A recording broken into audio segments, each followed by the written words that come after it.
Imagine the oceans of the world, now teeming with life, rendered silent and barren. We have always had a deep connection to the sea and relied on its limitless bounty to feed us. The world's oceans cover a majority of its surface, which makes it difficult to think that our actions can have a profound and destructive impact on these vast expanses. However difficult, the truth is that we are destroying the oceans that provide us with so much. From trawling to fish farming, from ocean acidification to plastic pollution, this essay is going to look at the ways in which we are negatively impacting the seas with an initial focus on overfishing. This is part of the How This Ends series, in which I research issues that are capable of forming cracks in our civilization. I first considered overfishing the better part of a decade ago. I was watching Vice back when it was on HBO. It was Season 3, Episode 3, and they dedicated half the episode, a whopping 15 minutes, to the topic of overfishing, and ended the segment by stating that if we do not change course and we continue to exploit the oceans the way we do, then by 2050, all fisheries will have collapsed. The implication was that the oceans would be empty. As a peak millennial, I intend to be alive during this time, and it's hard to imagine that in my lifetime, the ocean could transform from being filled with life to something desolate. I was skeptical of this claim, and for good reason. It turns out it was editorial hyperbole. However, it did start my journey down the rabbit hole, which expanded far past overfishing and left me just as concerned. This topic is broken into 4 parts: overfishing, aquaculture, climate change, and pollution.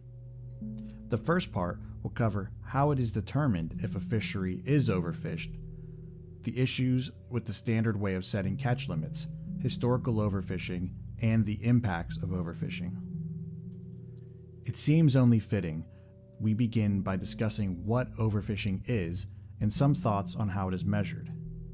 Overfishing is defined as more fish being caught from a fishery, which is just an area of the ocean where fish are caught, then can be naturally replenished, leading to a decrease in population. Overfishing can only occur for so long before the fish population is depleted to a point where there aren't enough fish to continue fishing. To get a baseline of the scale of the present overfishing problem, we must first ask the question: how many of the world's fisheries are currently overfished? To answer this, we need to know how overfishing is quantified. It helps to know the difference between a sustainable and an unsustainable number of catches, as a better definition for overfishing is a prolonged unsustainable number of catches. The line between sustainable and unsustainable is set by a metric called maximum sustainable yield, MSY. MSY is the amount of fish that can be caught without reducing future catches. The idea is if a fishery is fished above the maximum sustainable yield, there will be less fish available the next year. However, if a fishery is harvested below the MSY, there are economic consequences, such as fewer fish available for human consumption and use, resulting in a price increase, as well as potential ecological consequences, such as an overabundance of one type of fish.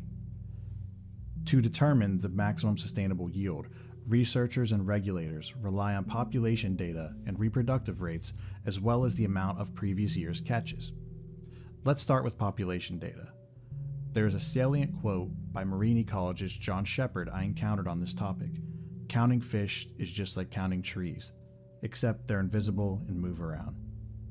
As you can imagine, estimating fish populations is a complicated and imprecise task that relies on mathematical models of nature. These models, while powerful, will always contain some amount of error, as it is near impossible to account for all environmental factors. There are natural perturbations and cyclical changes in ocean environments that can have a drastic impact on population or reproductive rates. Some examples are El Niño and La Niña, seasonal changes in ocean currents or changes in ocean currents due to climatic events, the North American Pacific Decadal and Arctic oscillations, which are phenomena caused by different atmospheric pressures at different altitudes, and then of course solar and lunar cycles. So we can acknowledge the uncertainty in any population estimates that rely on these natural perturbations. But what about the data on the previous year's catches? How do we know how many fish are caught, and how reliable are these numbers? Like estimating fish populations, estimating the number of catches is an imprecise task in which the error is exacerbated by human factors, such as inaccurate reporting. The reported catches are measured mostly by seafood dealers and reported by fishermen or fishing companies at the end of their trips. It is exceedingly difficult to assess the numbers of fish that are actually caught. While there are government organizations in charge of oversight, inspections and ride-alongs are few and far between, such that discarded catches and bycatch for the most part do not make it into the final numbers. Small-scale and subsistence fisheries are also rarely included in data collection. It doesn't take a fantasy-level imagination to realize that the incentive structure is in place for companies operating within a fishery to only report the legal catch they bring back and not the illegal catch and the undesired catch that they threw back. If you're a company operating on razor-thin margins or just trying to maximize return on investment, why would you subject yourself to such scrutiny when there's no way for these numbers to be verified? If this lack of reporting is true for a somewhat legal actor, it is certainly true for a pirate or a legal actor that cares only about the catches of the particular fish they're interested in. One study, published in Nature in 2016, attempted to account for bycatch and unreported catch and resulted in an estimate that catches between 1950 and 2010 are underreported by an average of 50%. The main takeaway is that catch numbers we're going to be talking about throughout this essay are likely much lower than the actual catch numbers. As stated before, this can be because of piracy, the pressure to not report bycatch, the pressure to underreport to avoid government sanctions, and simply not having the proper tools to measure and report.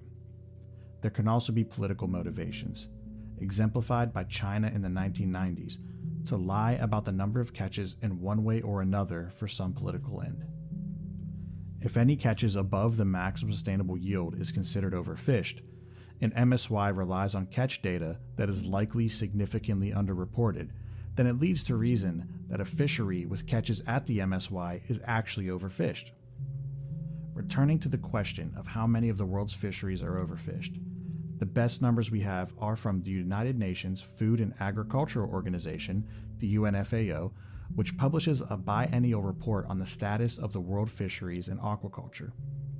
This is an awesome resource that I encourage people to look at if interested. The latest of this report claims that 34% of the world's fisheries are overfished and 60% are fished at the MSY.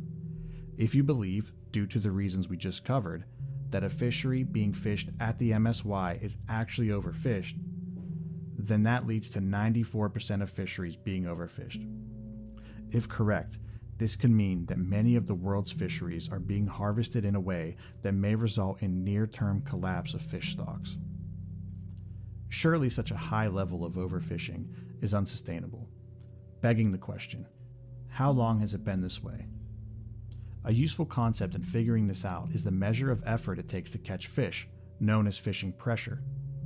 Fishing pressure looks at things like number of vessels in the water, the gear and technology used, and the amount of hours spent fishing. The amount of catches per unit of fishing pressure have been declining significantly throughout the 20th century, but things really started getting out of hand in the 80s and 90s. Technological innovation has led to a drastic increase in fishing pressure that we have brought to bear on fisheries. One study tried to quantify this relationship by looking at the trend in catches of bottom trawl fisheries in England from late 1800s to 2020. This report is relevant as it's difficult to know how much fish populations have collapsed because we tend to dismiss historical accounts, such as those of the first settlers in what is now Canada, where they wrote of cod in such quantities that you could almost walk across them. England has some of the earliest reported catch numbers known. These data indicate that in the late 1800s, they were getting more than 60 tons of fish per unit of pressure exerted. This number steadily declined to a little less than 20 tons per unit of fishing pressure following World War I, and then rose dramatically following World War II, as new technologies, such as sonar, could find previously undisturbed populations. Catches per unit fishing pressure continued to increase until around 1960 and then dramatically fell to around 2 tons per unit of fishing pressure in 2020. Put plainly, there was a 97% drop in the number of fish caught per unit of fishing pressure when compared to 1880. To make it clear, this does not mean that fewer fish were caught. It just means that the fish were much harder to catch. Luckily for us, we have much more advanced and efficient methods than they did in the 1880s. Despite this increased pressure, the impacts of overfishing are being felt and reflected in the amount of fisheries considered to be overfished. In 1974, the FAO only reported 10% of fisheries as overfished and roughly 52% caught at the maximum sustainable yield. Another way of saying this is that in 1974, the FAO considered 38% of worldwide fisheries as underfished. Contrast this with the 6% underfished as of 2022. Fish have gotten significantly harder and harder to catch, but our technological advancements have outpaced this difficulty and allowed us to keep the cheap fish sticks flowing. We have been in an arms race with fish reproduction, and we have been winning. Another thing to be clear about is when I speak of technological advancement making it easier to fish, I mean for the societies who have that technology. This is exemplified by the large Chinese fishing fleet off the west coast of Africa. The countries along the coast, like Ghana, have many people who rely on traditional fishing methods, using wooden canoes and hand-thrown nets to catch enough fish to support themselves. These people are finding it more and more difficult to catch enough fish and are becoming poorer as a result. The industrial Chinese trawlers off the coast hold most of the blame. These floating factories drag the ocean floor, harm the ecosystem, and outcompete the locals who see no benefits. Oftentimes, the Chinese fleets will have a front company in these countries or grease the hands of a corrupt politician to obtain permission to exploit these waters.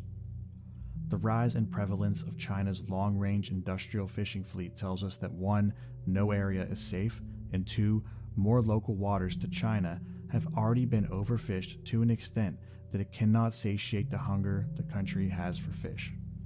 After coming to the conclusion that the vast majority of fisheries are likely overfished, the next question that popped into my head is, if we are overfishing so much that populations are plummeting, why is fish so cheap?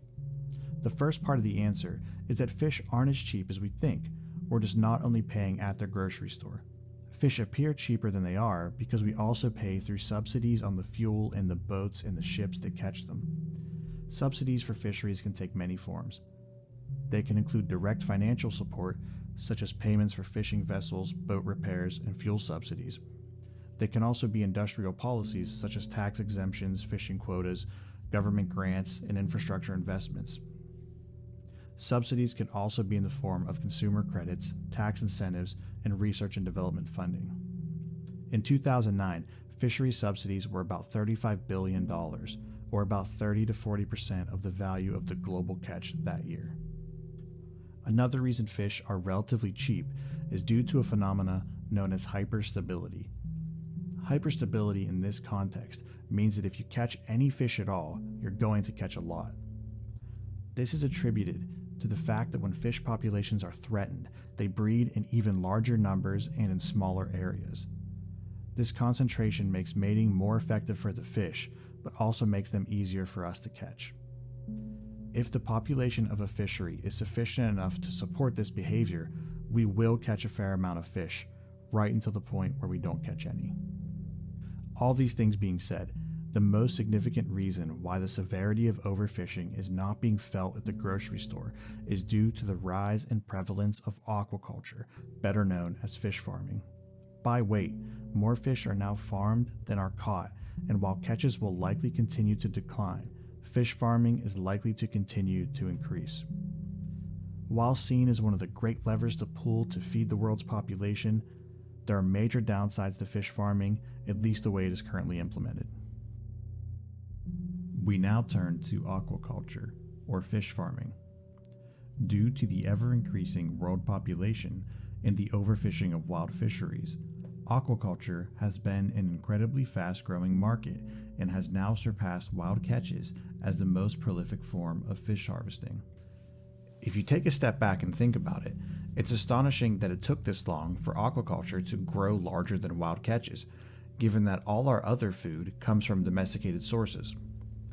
Can you imagine if all the meat came from wild game? If all the berries were picked on the edge of football fields and on the side of roads? If all the fruit came from wild trees? The rise of civilization is so tightly associated with agriculture that we take it for granted. This temporal difference in aquaculture and agriculture speaks volumes to the vast bounty of the seas.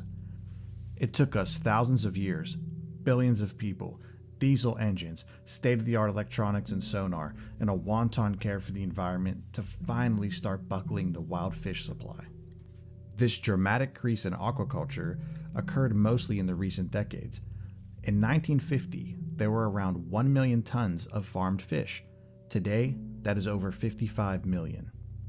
The majority of aquaculture is performed by China. While China has a long history of fish farming that dates to antiquity, things really sped up in the 1990s and have only increased since. Between 1971 and 1990, China farmed around 3 million tons of fish per year. In 2022, the number is around 45 million tons. In general, Asia provides most of the world's farmed fish. Aquaculture is one of the great pillars of the food web and gives humans a different lever to pull in regard to providing protein to the ever-growing, for now, population. Just like in every other facet of life, nothing is free and fish farming has some downsides. One of the problems with aquaculture is that we envision it like farming animals on land. For most livestock, we feed them food that we cannot eat, such as grass, to create food that we can eat, such as beef. We turn the inedible edible. While this is true for the most popularly farmed fish in China, like the carp, this is not the case for some of the fish that we, at least here in America, love the most. These include salmon, sea bass, and tuna. These fish are all carnivores, and we have to feed them perfectly edible fish, such as sardines, shrimp, and krill. As fish farming grows in scale, the use of smaller fish to feed larger fish that we prefer to eat has some unintended consequences. The most obvious being trophic waste. That is waste that occurs when something higher up on the food chain eats something lower down. If we were to just eat the perfectly edible smaller fish, or farm fish that are not primarily carnivores, this could alleviate some of this trophic waste.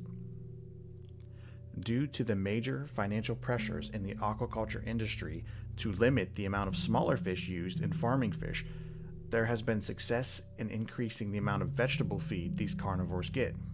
However, omega-3 fatty acid, which is crucial to the diet of salmon, is still only found in fish. There has been progress in this area. In the year 2000, for every pound of salmon produced, it needed to be fed a pound of fish in addition to vegetable feed. That 1-to-1 ratio is now down to something like 2/3 to 1.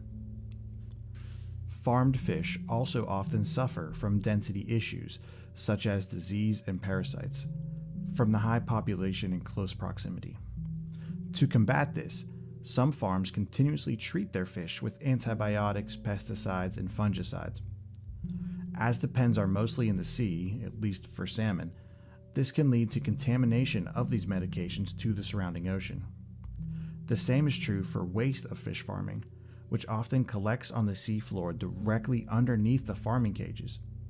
As these cages are often in shallow areas and many cages are close to one another, this can lead to a large amount of waste pollution, which can contribute to localized dead zones. Spoiler alert, we're going to cover dead zones later on in the essay. Another issue for salmon farms is that they are often in the path of spawning salmon. In the wild, it is more difficult for juvenile salmon to get parasites from adult salmon as they don't encounter adult salmon due to the nature of the distances traveled to spawn. But when juvenile salmon must pass several giant fish pens on their way to the ocean, they can get parasites such as sea lice, which can be deadly. These sea lice can then be transferred to the wild population and wreak havoc. Another disease spread through fish farming is salmon anemia, which is characterized by pale gills, pinpoint areas of bleeding, and bulging eyes. This virus can be carried by salmon who have themselves recovered from the virus, or even previously mentioned sea lice. In 2007, Chile halved the local Atlantic salmon population by culling after this virus was detected. Aside from the disease and waste, there's an issue of salmon escaping and joining the wild population. Salmon that are used in farming are not the same as wild salmon and are not subject to the same selective pressures. The farm salmon are often genetically modified to grow faster and have a higher fat content. Wild salmon need to be able to swim upstream in strong currents and jump waterfalls.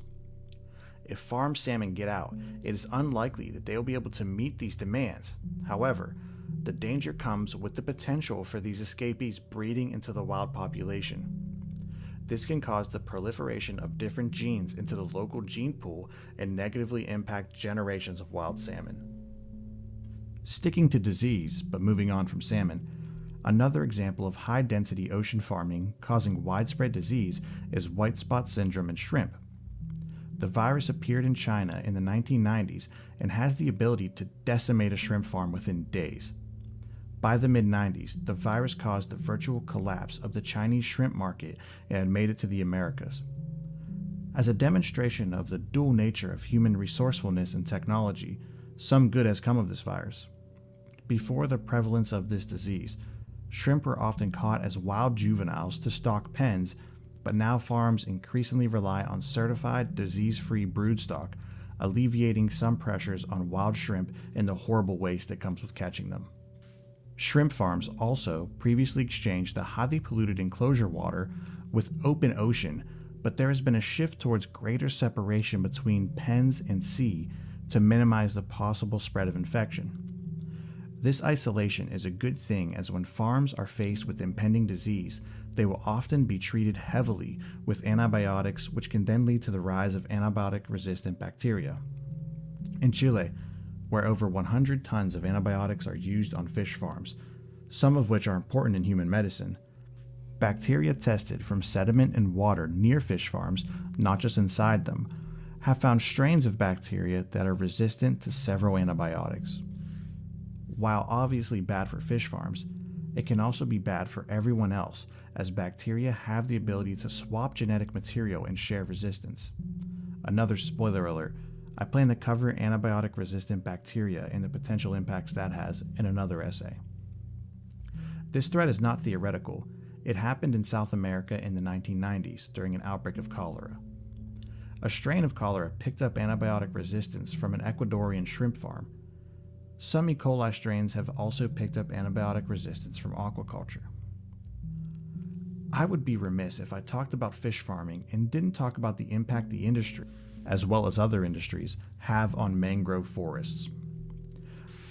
It is estimated that 35 to 40% of worldwide mangrove forests have been cleared, in large part due to shrimp farming.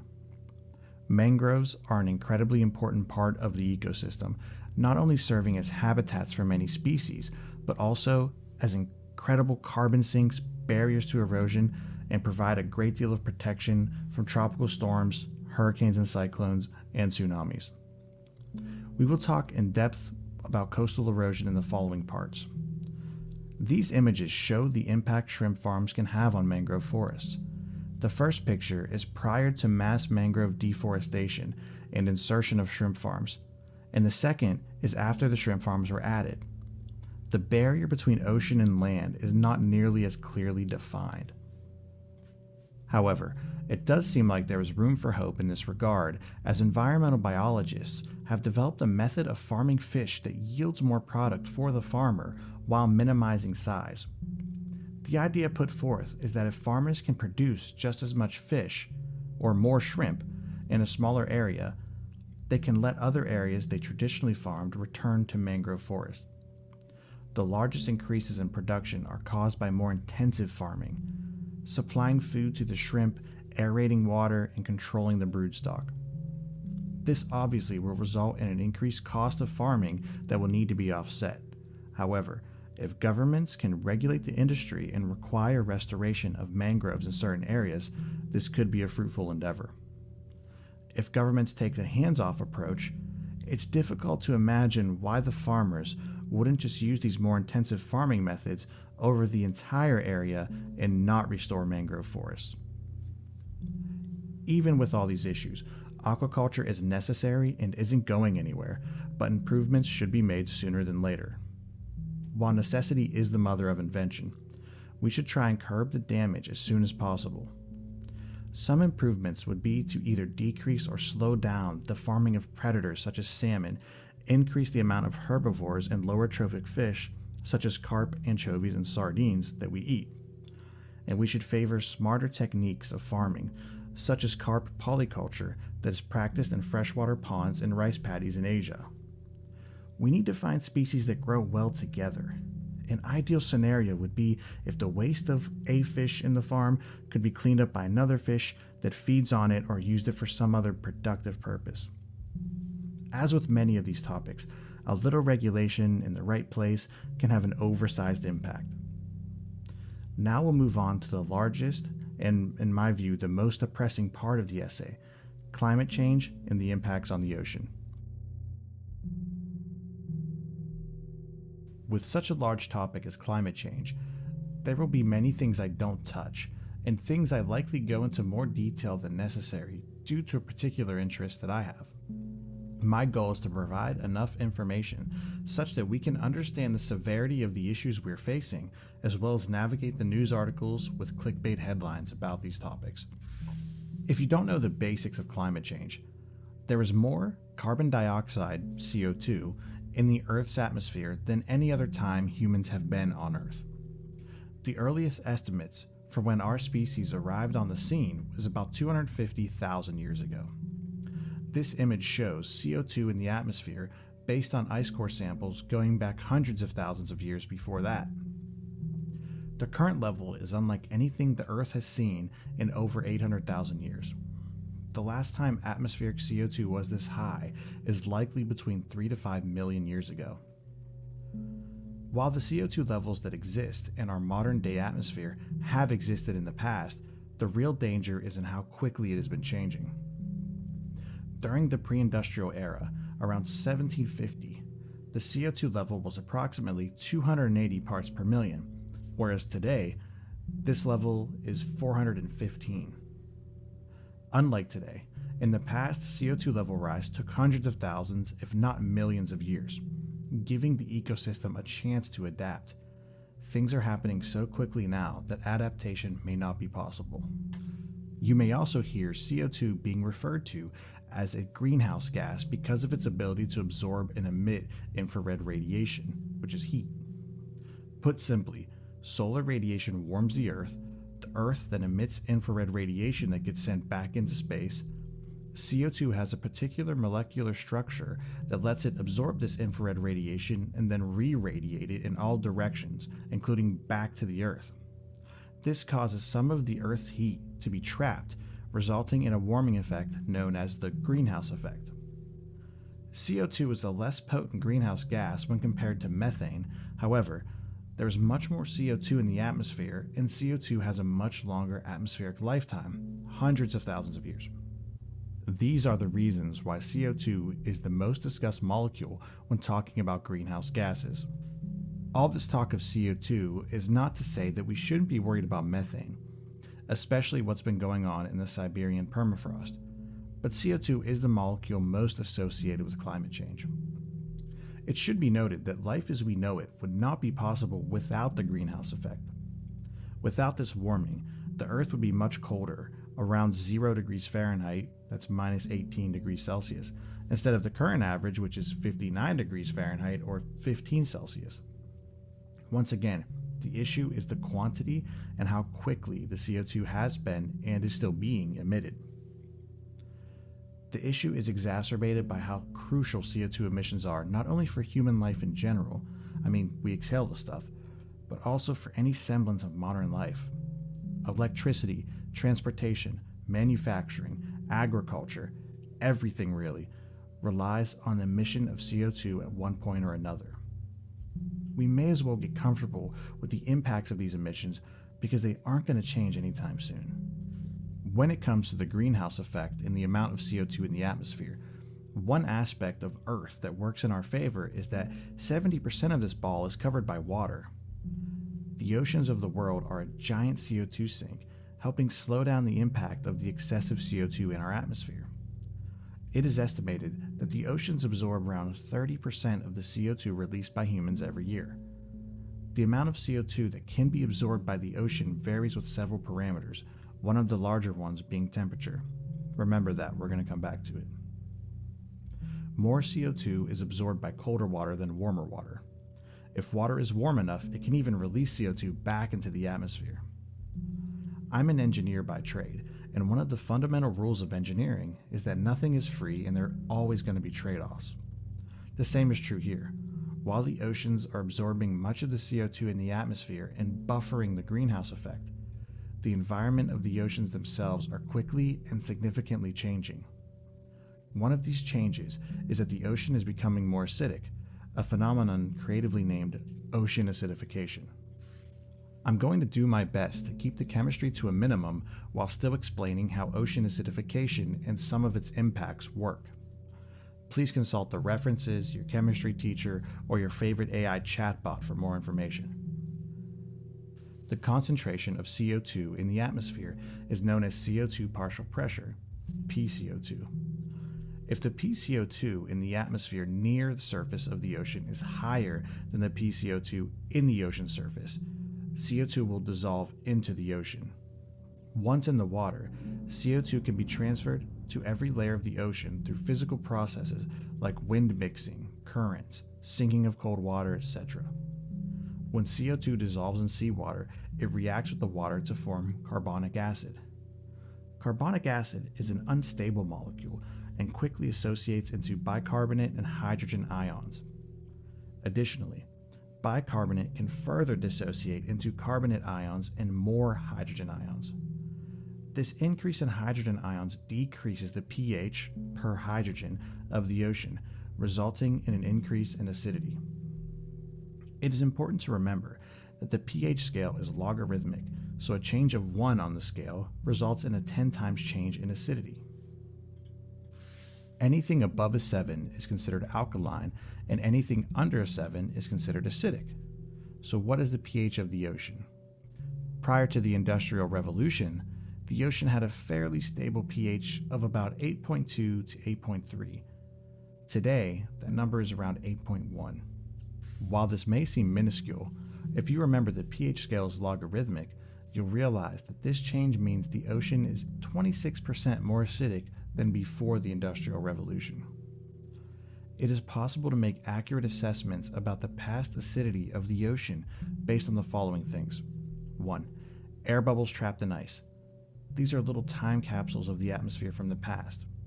Number 2 is marine sediment cores, which contain layers of the ocean floor, including layers of organisms that use calcium carbonate to form their shells. Number 3 is coral reefs, which make their skeleton from calcium carbonate. It has been established that the ocean is quickly and significantly becoming more acidic than prior to the Industrial Revolution. What are the impacts this is having on marine life? The additional CO2 absorbed into the ocean results in a much higher concentration of hydrogen ions, which reduces the amount of carbonate available through reacting with carbonate to form bicarbonate or preventing the dissolution of bicarbonate into carbonate. Many marine organisms use calcium carbonate to build their shells, skeletons, or other structures. Some examples are corals, oysters, clams, scallops, sea snails and slugs, cephalopods like cuttlefish, sea urchins, starfish, sand dollars, certain types of plankton, sea sponges, some crustaceans, and many others. These organisms rely on a process called calcification, which precipitates calcium carbonate to form structures. As the saturation of carbonate is reduced through the increase of hydrogen ions, the result is a reduction in the calcification rate among these organisms, leading to weaker skeletons and thinner, more fragile shells. Along with the saturation of carbonate, the ability to calcify is also impacted by temperature, pressure, and acidity. There exists a depth, known as the saturation horizon, below which calcium carbonate readily dissolves. All these organisms that rely on calcium carbonate need to live above this point. As the ocean gets more acidic, this saturation horizon moves closer to the surface, increasing competition and shrinking the available hospitable environment for calcifying organisms, like an underwater horror battle royale. This is not all theoretical. A glimpse of what is to come can be seen by studying what occurred in the mid-2000s to the Whiskey Creek Shellfish Hatchery in Oregon. This hatchery was founded by oyster farmers in 1975 following the rapid expansion of the Pacific Northwest shellfish industry in the 50s and 60s. They selected Netarts Bay, Oregon, for the location of this fishery, known for its clean, protected, and nutrient-rich water. Their business quickly grew and at its peak provided 75% of seed oysters to oyster farms in the region. Tragedy struck in the mid-2000s when the hatchery started experiencing an 80 to 100% mortality rate in their seed oysters. This continued for a few years, thinking it was some kind of disease, before it was discovered that the pH of the water in the Netarts Bay had decreased and was now too acidic to support their seed oysters. The pH had dropped to somewhere between 7.6 and 7.8 on the pH scale. The result was that there was not enough carbonate ions to support shell growth, leading to the mass die-off and inability to grow. An interesting thing about the Netarts Bay is that it experiences something called upwelling, which is when winds and other factors cause the water to churn, resulting in deep water coming to the surface and bringing nutrients, and also in this case CO2, with it. We'll cover upwelling later in the essay. The combination of anthropogenic ocean acidification and this natural upwelling resulted in a localized pH too hostile for certain kinds of shellfish life. For this hatchery, they figured out a band-aid solution of only pumping in bay water when the pH is high enough to support the seed oysters. What will happen in the decades to come when the ocean is too acidic without these upwelling events? An additional layer of uncertainty that gets added to the equation is that as water gets warmer, its ability to absorb CO2 decreases. As such, the impacts of CO2 emissions on ocean acidification are somewhat curbed by the impact of the warming oceans. This, of course, is bad for the greenhouse effect, as the oceans will start to absorb less than the 30% of all carbon emissions that it currently does. However, this could lead to less ocean acidification than if the water was cooler. As with many aspects of climate change, the most troubling part of ocean acidification is how much more quickly it is happening than in the geologic past, limiting the ability of organisms to adapt to these changing conditions. A similar story is going on with the topic we alluded to earlier, a crucial phenomenon known as upwelling.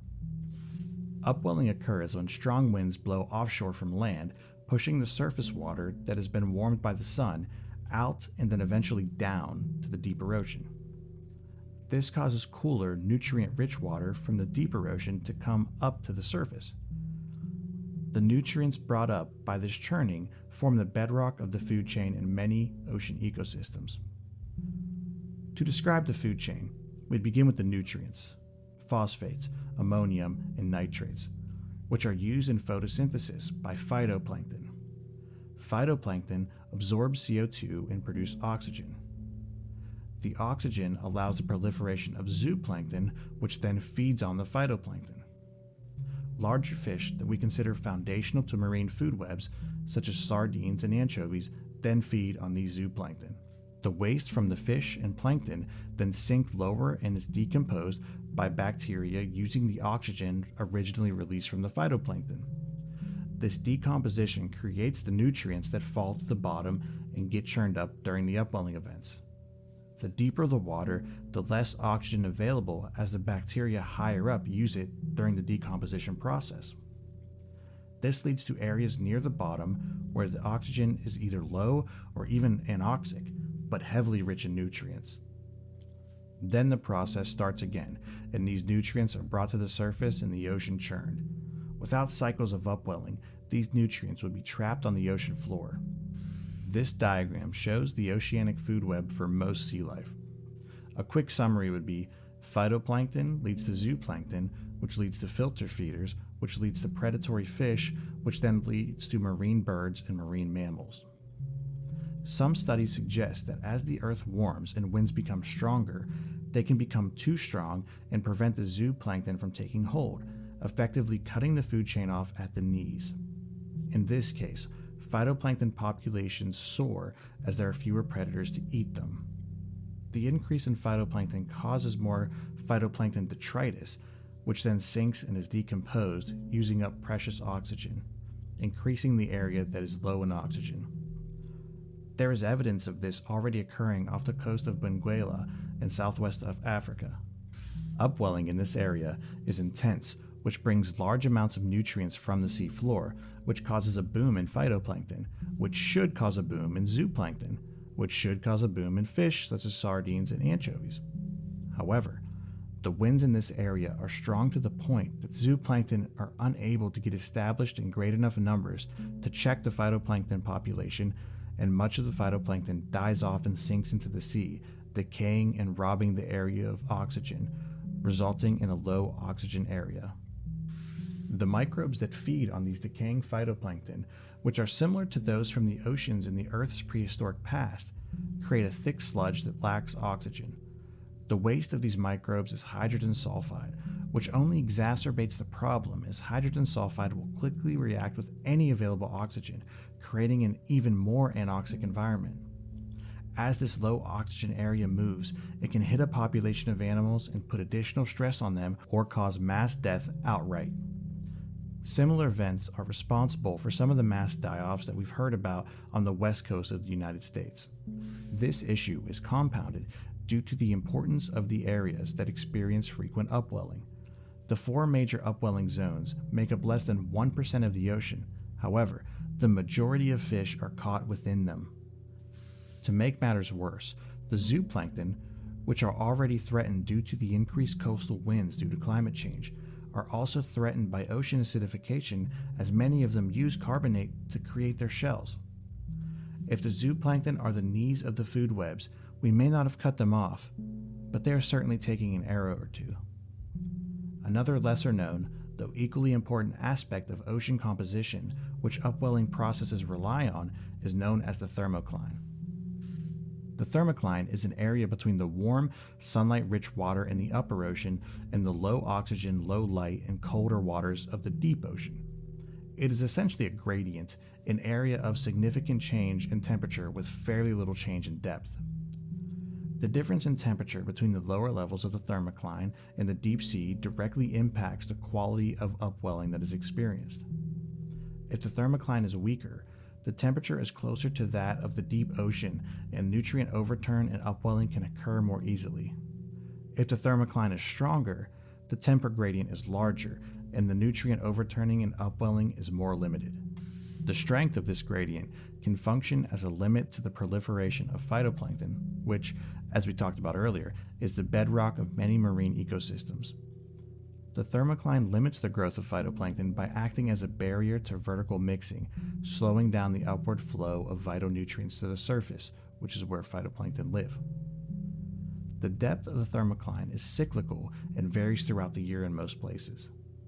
As oceans warm due to climate change, these variabilities could decrease and the thermocline could stabilize at a warmer temperature and severely limit the nutrient overturn, which would in turn limit the proliferation of phytoplankton. This would result in the base of the marine ecosystem being more narrow, threatening stability.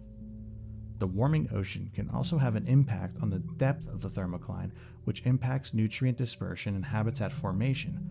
Many kinds of marine life rely on the barrier imposed by the thermocline for protection.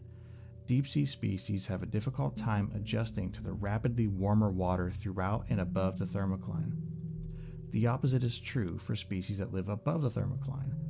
Many of these species release eggs or larvae at the thermocline as this area is particularly productive due to the increased nutrients, but also provides protection from the depths. Sticking to the warming ocean, we'll turn to the most popular topic when people think of climate change: rising sea levels. Another essay could be written simply on this topic, but I'll try to cover the highlights. Since the Industrial Revolution, sea levels have risen by 8 to 9 inches. Half of this took roughly 100 years from the late 19th century to the late 20th century. The other half happened in the last 30 years. There are two main drivers of sea level rise. One is land ice that is melting into the ocean, and two is the thermal expansion of water. Land ice is supported by land. It is not contributing to the amount of water in the ocean or the volume that water takes up, until it melts. Then the resulting water runs into the ocean and the ocean level rises. One source of land ice is glaciers and ice caps. These are mountainous regions around the world, such as the Himalayas, the Alps, and the Andes, as well as areas in Alaska and Patagonia. While smaller than the Greenland and Antarctic ice sheets that we're going to talk about later, these dispersed and numerous forms of land ice account for about 25% of the total sea level rise that has been observed. The same amount of sea level rise can be attributed to the Great Ice Sheets. The Greenland ice sheet is the second largest ice mass on Earth. The surface area of the ice sheet is about 3 times the size of Texas, around the same size as Mexico, and the size of all Europe's largest countries combined, that is France, Spain, Germany, and Italy. It is big. It is also impossibly thick, an average of 6,600 to 9,800 feet, but can be as much as 10,500 feet. Warmer air temperatures due to climate change cause direct melting of the ice surface, particularly in the summer months. However, surface melting is only one of the primary contributors to Greenland's ice loss.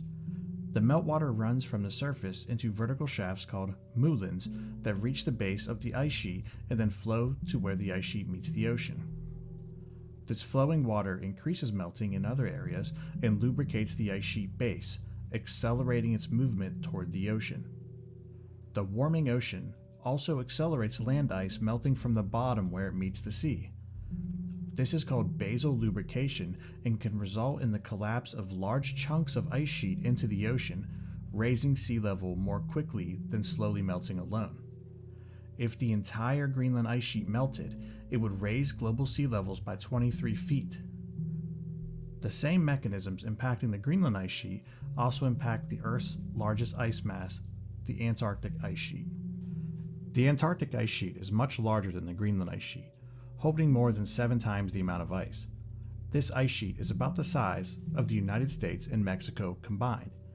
Its thickness can be between 6,600 feet and 15,700 feet. About 70% of the world's fresh water is locked up in the Antarctic ice sheet. While much larger than the Greenland ice sheet, it contributes less to global sea level rise as it is melting more slowly due to the climate being colder in Antarctica compared to Greenland. It is not expected to happen in the foreseeable future, but if the Antarctic ice sheet were to completely melt, it would raise sea levels by 190 feet. For both of the great melting ice sheets, the influx of fresh water can affect global ocean circulation patterns, impacting global climate and potentially altering weather patterns far beyond the polar regions. If this isn't bad enough, melting land ice is just half the equation when it comes to sea level rise. The thermal expansion of the oceans is the other. Thermal expansion is the increase in volume that occurs when a substance is heated. For the ocean, as water temperature increases, the water molecules move farther apart, which results in the same amount of water taking up more space.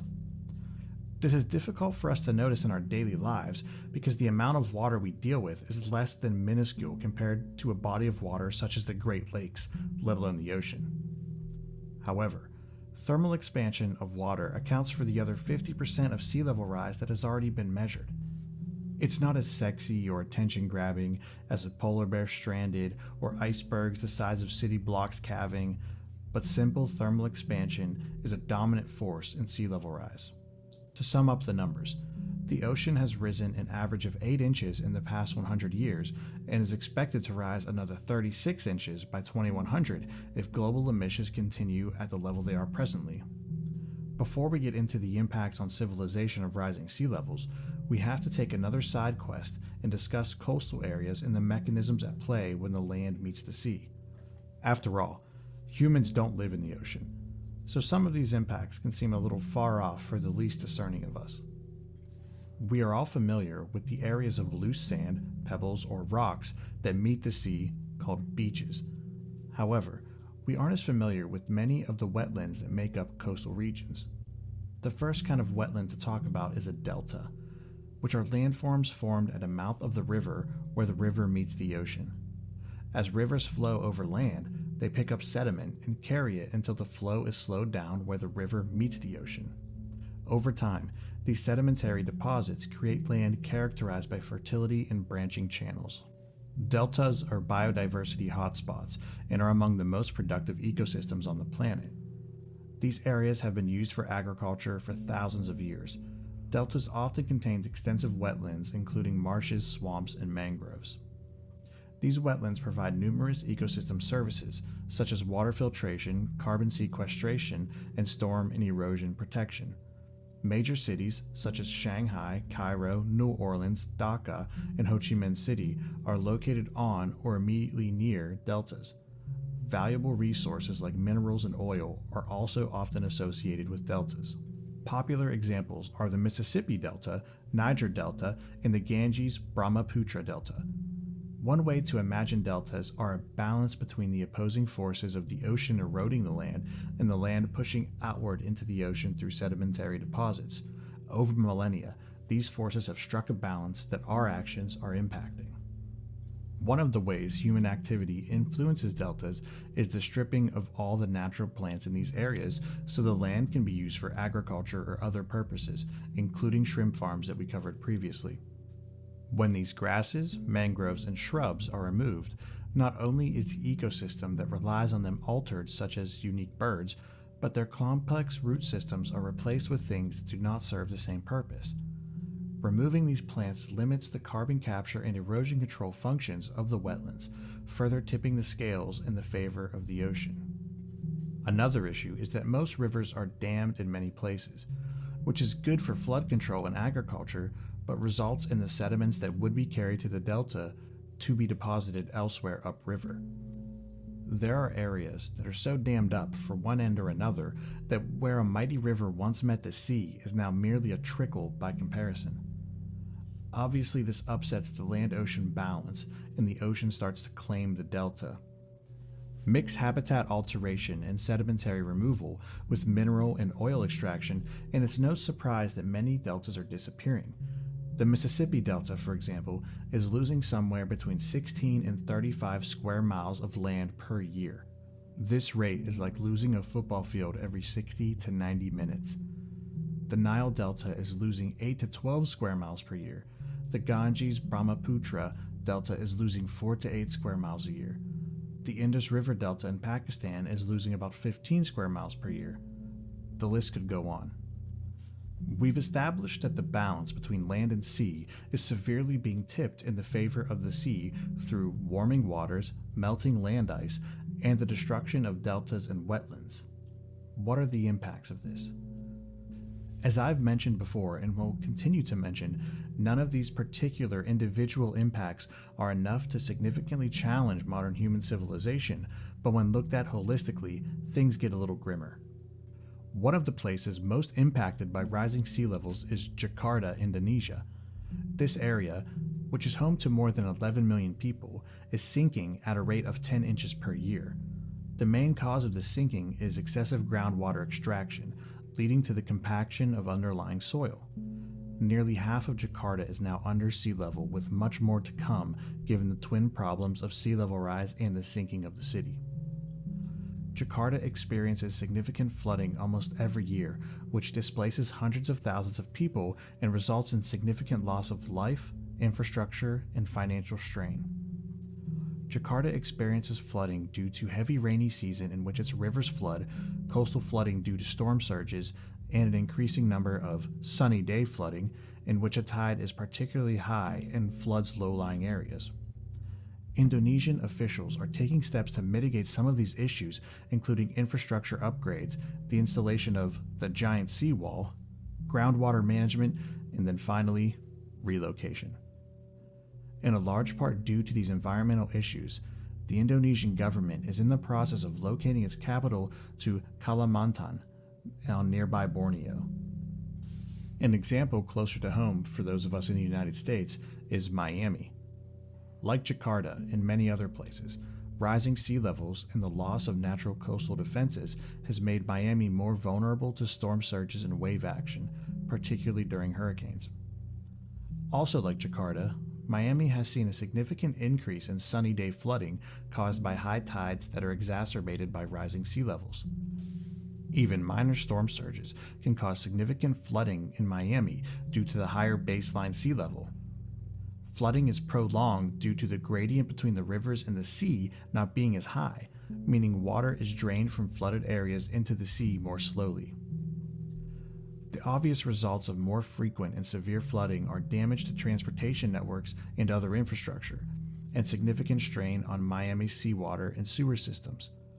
One of the most concerning and immediate issues of sea level rise for Miami is saltwater intrusion. Miami sits atop of the Biscayne Aquifer, which provides fresh water for the region. This aquifer is composed of porous limestone, which makes it more susceptible to saltwater intrusion, threatening the water supply for the region. Saltwater can contaminate wells, requiring more costly and advanced methods of water treatment. Saltwater intrusion can also result in increased salinity levels in soils and impact agriculture. Plants that are not salt tolerant can die off and result in loss of significant farmland. There are many other places that are particularly impacted by rising sea levels. New Orleans, which sits in the Mississippi Delta, Dhaka in Bangladesh, Shanghai in China, Bangkok in Thailand, Alexandria in Egypt, and many others. Most of these places are taking significant steps to mitigate the effects of sea level rise. For the next several hundred years, managing sea level rise will become another part of the infrastructural demands of modern life in coastal cities. My guess is that, like Jakarta, we will see the slow withdrawal from areas most affected as mitigation tactics are used to protect the areas on the borders. The ocean is becoming more acidic, the thermocline more limiting, the upwelling events stronger, such that fish that we have always, and still to this day, rely on to feed our hungry civilization will be less readily available.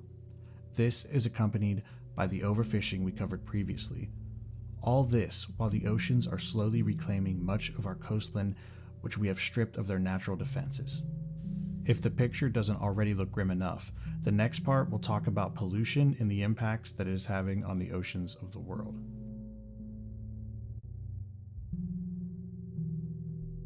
It's everywhere. If I were to ask you to close your eyes and imagine ocean pollution, you would likely conjure up images of the Deepwater Horizon oil spill or the immensity of the Great Pacific Garbage Patch. In this part, we'll cover these topics as well as many other sources of pollution and the effects it is already having and what effects it might have in the future. Beginning with oil, there's a certain societal familiarity with the large, catastrophic oil spills like the Deepwater Horizon, which spilled about 5 million barrels of oil over the course of 87 days back in 2010, or the Ixtoc 1 spill from 1979, in which 3.5 million barrels of oil were spilled over the course of 10 months in 1979, or the Exxon Valdez, which was a crashed tanker that spilled 260,000 barrels of oil into the pristine Alaskan Prince William Sound in 1989. These are dramatic events that killed countless sea mammals, turtles, and birds and devastated the local environments for weeks, months, and years. One silver lining to these kinds of events is that they usually result in the spill of crude oil compared to a more refined oil product. Crude oil occurs naturally, and there are places throughout the earth where natural spills take place. As such, it should be no surprise that there are microbes to break down crude into less complex and more desirable compounds, such as water and carbon dioxide. In fact, one of the methods of bioremediation that is used when a spill occurs is to deploy dispersants that break apart oil sheets, resulting in an increase in surface area for microbial action to break down the oil. These microbes rely on nutrients such as nitrogen, and for spills in areas with low nitrogen content, fertilizer can be added to the water to foster faster microbial action. While these spills can be devastating, nature has a way of cleaning them up, lessening the impact. The situation is different for land-based oil spills or spills of refined petroleum products. Significantly more oil is introduced into the sea through land-based pathways than the large oil spills we all know about. As previously mentioned, the largest spill, Deepwater Horizon, resulted in the spill of about 5 million barrels of crude oil. Contrast this with the land-based runoff which, in North America alone, is responsible for 8.8 million barrels of oil being introduced into the oceans every year. Worldwide, land-based runoff contributes 29.3 million barrels of oil to the sea per year.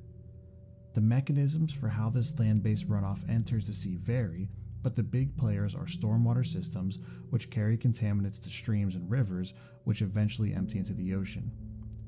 To determine how much oil is introduced into the sea by land-based runoff, researchers and governments use a combination of water sampling, satellite imagery, aerial surveillance, fluorometers, and buoys.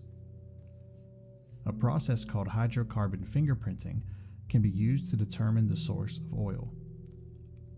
Different consumer oils have additive packages and a specific chemical composition that can be used to determine the source and the type of oil being polluted. For example, oils designed and used in motor vehicles have different additive packages than those made for other purposes. These oils are different than crude in that they are more processed and contain other chemicals such as detergents, stabilizers, and heavy metals that make them more resistant to microbial action, significantly slowing down the breakdown. How do these refined oils impact sea life? Some of the most obvious and well-known impacts of oil pollution in the sea are on seabirds and mammals. For seabirds, when the oil gets on their feathers, they may no longer be able to maintain body heat and can become hypothermic. To combat hypothermia, the bird's metabolism will increase, causing them to need more food. Food is then harder to get because the birds don't float as well with the feathers oiled. The oil is also ingested, not only because it's in the water, but also because birds preen to clean and straighten their feathers with their beaks. Ingested oil causes damage to the gastrointestinal tract, and if volatile organic compounds, VOCs, are present, they can cause pneumonia, neurological damage, and cancer. As little as a single drop of oil on seabird eggs can cause significant mortality and developmental defects. Heavily furred marine mammals, such as fur seals, rely on a thick hair coat to maintain warmth and buoyancy. The fur traps a thin layer of air next to the body to insulate against the cold ocean water. When exposed to oil, the alignment of the hairs is altered. Cold water seeps through and the animal can quickly become hypothermic. While non-hairy sea mammals are protected from the cold water by blubber, they can also suffer chemical burns and infections from direct oil contact. Marine mammals, like sea otters, that spend a lot of the time grooming are at great risk of ingesting oil that's on their hair coat. Prey animals being covered in oil is also a common route to oil ingestion. The symptoms are similar with birds and mammals, issues with intestinal tract and damage to internal organs. Research has shown that internal exposure to oil in mammals like sea otters can cause a decrease in birth rates. Following the Exxon Valdez spill, 2 orcapods lost approximately 40% of their numbers. These pods never recovered and only half of newborn calves survive. There are other issues that arise from oil pollution and the contamination found within oil products and waste that we will come back to. A similar story exists for fish. When exposed to oil, adult fish can experience reduced growth, enlarged livers, changes in heart and respiration rates, and reproductive impairment.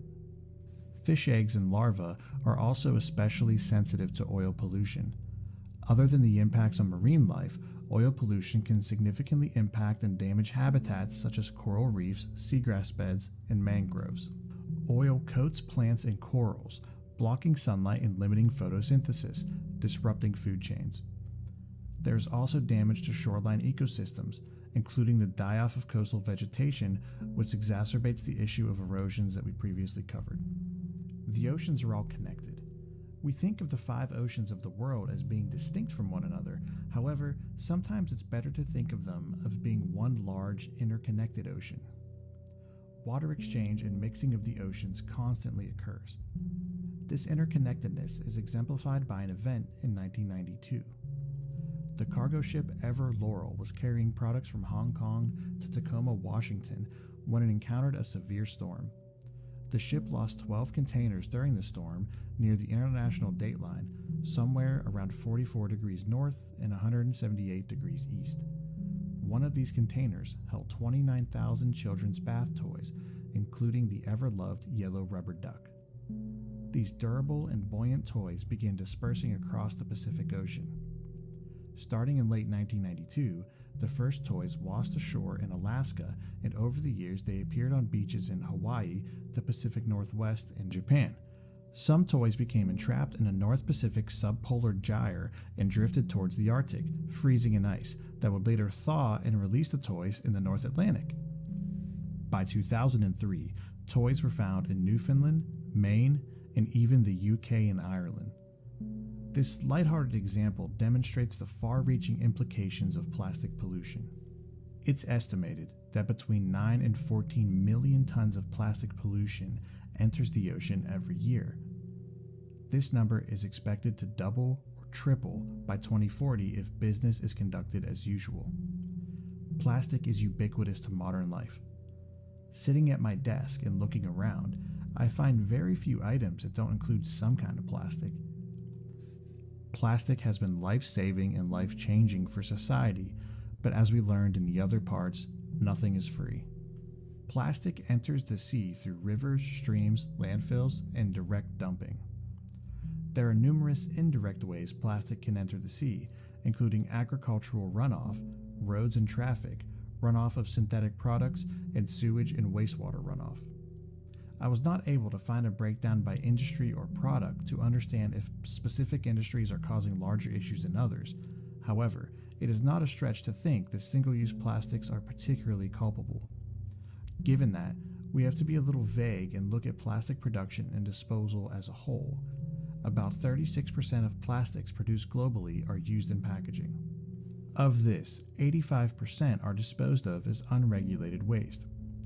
The countries with the highest plastic contribution are China, which is the world's largest plastic supplier, which also has a high population density and mismanaged waste systems, and then India, with a high population density and inadequate waste management systems. A similar story exists for Indonesia, Philippines, and Vietnam. Sub-Saharan Africa is also a contributor that is growing concerning quickly, rapidly increasing plastic use with limited waste management systems. It is estimated that 95% of marine plastic comes from just 10 river systems, 8 in Asia and 2 in Africa. In the United States, we have robust waste management systems. However, we often send our waste plastic overseas to let someone else, usually in the countries mentioned before, handle it. Prior to 2018, when China implemented its national sword policy banning the import of plastic waste, the United States exported upwards of 50% of its recycled plastic overseas. With the Chinese ban, that number is now closer to 20 to 30%. We need to take a clear-eyed look if exporting plastic waste should be allowed, given the likelihood of mismanagement in other countries. As with the rubber ducks, plastic is durable and for the most part does not decompose in a natural way that is unharmful to the environment. Compared to natural organic substances, plastic can stick around for dozens of years, if not longer. Remember, plastic hasn't been around that long and has only become ubiquitous in the last several decades. Plastic mainly breaks down into smaller and smaller pieces of plastic, known as microplastics, and then even smaller nanoplastics. It seems that every place we look for these, we find them. Microplastics have been found in the deepest part of the Earth, the Marianas Trench, and the highest part of the Earth, Mount Everest.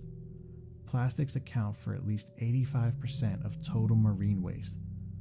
What are the impacts of plastic pollution in the ocean? Large plastics, such as bags, can appear like food to many marine animals, including sea turtles. Sea turtles often eat jellyfish, and a floating plastic bag can look deceptively similar.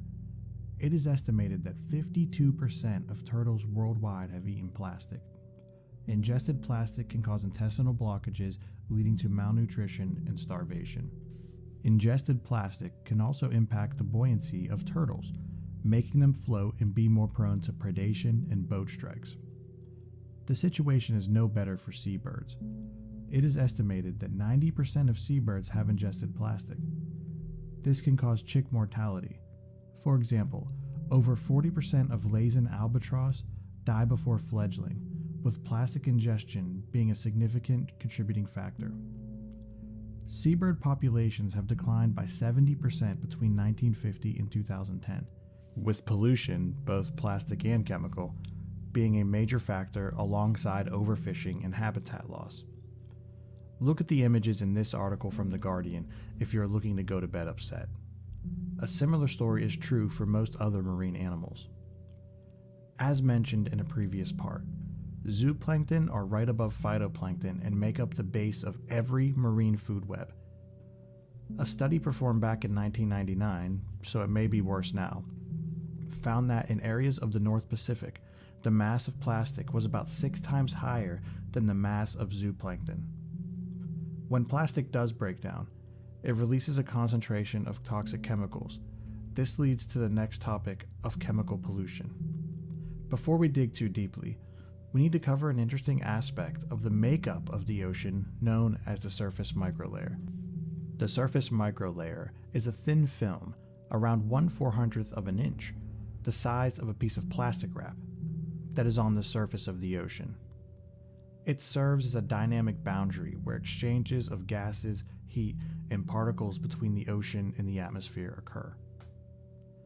This membrane is rich in organic materials such as lipids, proteins, carbohydrates, and humic substances produced by decaying organic matter. It is due to the surface microlayer that the surface of the ocean will often exhibit a glassy smoothness. The stability and makeup of the surface microlayer attracts and concentrates microorganisms, such as the previously mentioned phytoplankton and zooplankton, as well as fish eggs and many kinds of bacteria. The surface microlayer is a crucial part to the ocean ecosystem. Fish eggs and larvae concentrate in the top millimeter of the sea, where they benefit from better feeding conditions and relief from predators such as jellyfish. So now that we know what the surface microlayer is and its importance, let's talk about how we're messing it up. Fat-loving, water-repelling compounds and chemicals, such as persistent organic pollutants, POPs, accumulate in the surface microlayer. POPs reach concentrations tens or hundreds of times higher than in the water beneath.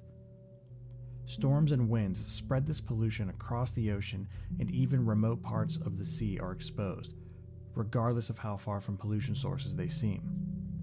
POPs are worse than crude oil or methane because marine microbes have a much more difficult time breaking them down. Given the concentration of POPs in the surface microlayer and the bedrock species' existence there, POPs have a tendency to bioaccumulate, especially in the fat cells of animals. This is exemplified by the fact that indigenous people in the far north often carry heavy loads of toxins in their bodies. This is not because the localized pollution is greater than other areas, it is much less so. Most of us would call these places remote and pristine. However, their traditional diets often involve eating a large quantity of blubber from marine mammals such as whales, exactly where we'd expect these toxins to bioaccumulate and be more concentrated. Some of the highest levels of PCBs, DDT, and other contaminants are found within the Inuit people of Greenland. A frightening aspect of mammals storing these toxic pollutants like PCBs in fat is that during mammalian pregnancy, when energy demand increases and the ability to find food decreases, many mammals turn to their fat reserves. This burning of fat results in the release of accumulated toxins into the bloodstream and impacts the developing fetus. After birth, mammals continue to pass these toxins through lactation. Studies of dolphins have shown that around 80% of toxic contaminants in female dolphins are passed to their firstborn calf. These calves suffer a mortality rate of 50% compared to 30% of subsequent calves. While this cannot be completely attributed to toxic contamination, the impact is further demonstrated by a study on a group of captive dolphins held by the U.S. Navy. This study showed that calves that died within 12 days of birth had mothers with about 2.5 times more PCBs in their bodies than calves who survived 12 days after birth. Given the similarities, especially in body fat percentage, with marine mammals, humans are potentially predisposing ourselves to stores of concentrated toxins. When looking to see if studies have been done to investigate if firstborn children are more likely to suffer from overall health effects than subsequent children, I did not find great evidence for a link. However, many studies have been done that show troubling results, especially regarding autism. Other than the expected normal pathways of pollution, such as terrestrial runoff, direct dumping, and industrial production, POPs are also deposited into the ocean in a less obvious way, through atmospheric transport. POPs will evaporate into the atmosphere in warmer regions and can travel vast distances before condensing and being deposited in cooler regions. The most common POPs are the insecticide DDT and industrial chemicals, PCBs and dioxins.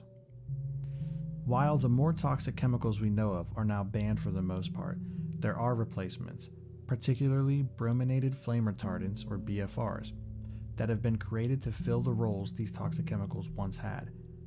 BFRs have found their way into every facet of modern life: furniture, circuit boards, our clothing, food packaging, styrofoam cups, etc. They are less toxic than PCBs, but could still build up in the body and concentrate up the food chain. Mothers pass BFRs to babies in breast milk, and BFRs are also endocrine disruptors. These products are effective, especially at being flame retardant. However, we should take a clear-eyed look at how these products are being used and be aware of the trade-offs that they provide, including any environmental impacts. I wish I could say that POPs were the only contamination in the surface microlayer, but I can't. The surface microlayer is also home to heavy metals, microplastics, and pharmaceuticals. One of the more frightening heavy metals to be concerned with is mercury. While some mercury can occur in seafood naturally, most of what we are exposed to is the result of human pollution. The major contributors are coal burning and small-scale gold mining. Like POPs, mercury enters the food chain in the lower trophic levels and accumulates to higher concentrations as it moves up the food chain. Mercury is easily absorbed by the body and can cross the blood-brain barrier. Tests on feathers of Pacific black-footed albatross show an increasing burden of mercury from 1880 to 2002, with a surge after 1990, mirroring the growth of the Chinese economy, which would be coal power plants. Virtually all canned seafood in the United States contains some amount of mercury, but levels vary by species. Canned salmon, sardines, and light tuna contain less mercury than white tuna and canned shellfish. The impacts of mercury exposure are wide-ranging, from the neurological, that is, reduced IQ in children, developmental delays, headaches, and tremors, to increased risk of cardiovascular issues, to immune system issues, to kidney and gastrointestinal issues, and many others. While the impacts of mercury pollution will be felt for many years, some good news is that the amount of mercury pollution seems to be decreasing. One study found that between 2005 and 2020, atmospheric concentrations of mercury declined by as much as 10%. Moving on from mercury, we will now look at another kind of pollution. Pharmaceutical pollution is another issue plaguing the ocean and the waterways of the world. While more nascent in its research, this issue is beginning to come to light.